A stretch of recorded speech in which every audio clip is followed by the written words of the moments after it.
Aldino Padoan, direttore del mercato ittico di Chioggia, che ieri è stata protagonista della prima tappa di questi Stati Generali della Pesca del Veneto 2022.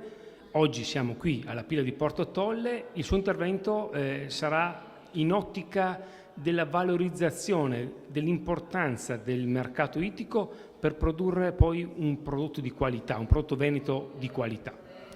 Infatti il mio intervento oggi riguarda i mercati ittici del Veneto. Mercati ittici bisogna innanzitutto per fare delle proposte future bisogna capire il loro funzionamento, bisogna capire se ci sono delle criticità che ci possono essere presenti e eliminarle e procedere ad avviare dei processi di modernizzazione per rendere questi mercati competitivi anche con quelli privati. Allora il mio intervento riguarda il presente, sto condividendo questa parte con il mercato ittico di Venezia, che farà le sue proposte per il futuro, per eliminare proprio queste criticità che dicevo prima.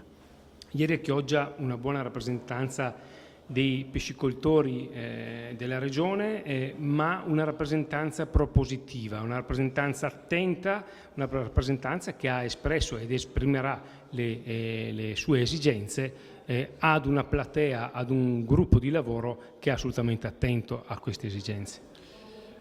Allora, il mercato ittico di Chioggia è un mercato molto importante, è un mercato di produzione.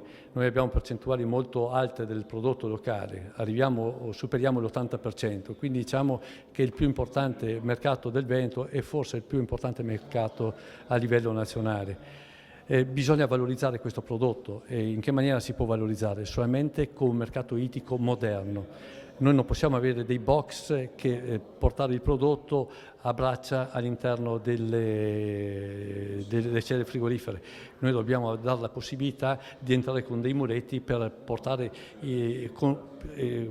più consistenti quantità di materiale all'interno dei box.